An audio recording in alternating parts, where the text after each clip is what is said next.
Tutulog ang bata. Tapos ito pa. Hanggang dito. Hila. Pa. Tapos ito. Yung siyang clip dito ito.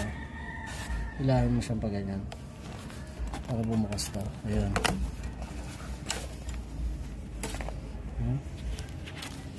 Tapos dito. Itong wiper. Sa balde.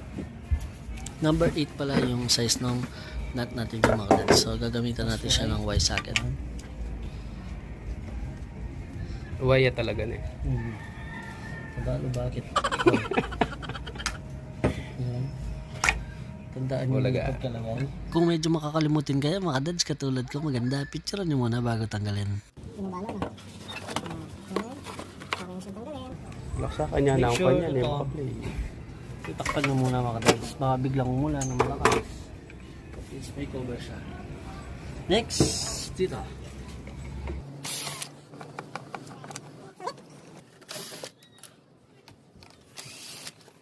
Dahil brand new siya, hindi pa siya nabubuksan. May tape siya dito. Yan, hindi na siya Hindi na siya brand brand new. new. Ayun. Next natin, dito tayo. Ito mga dads. Ano siya ng dalawa. Ang laki, no? Pagpasensya nyo na mga dads kung medyo mahaba yung video natin. So para masundan talaga natin kung paano ba talaga yung step by step ng pagkalas ng isang LG dual inverter. Tandaan na may mga washer siya. Minsan pagkalawangan na mga dads to, pinapalitan ko lang ng ibang tornilyo. Para for the next time na i-misin natin siya ulit, hindi na tayo mahirapan. Kung kalawangan na mga dads. Pero hanggat maaari, balik natin to.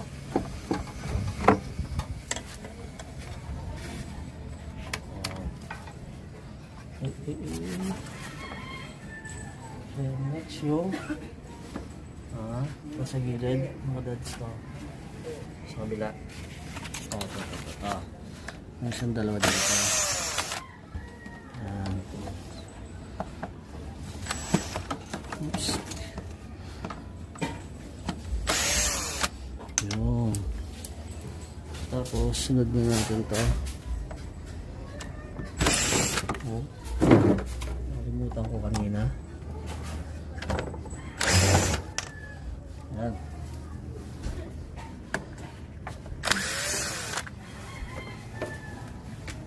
Tapos twist natin siya ng konti. Ayan. Yung isang clip ay no. Pindutin nyo na lang.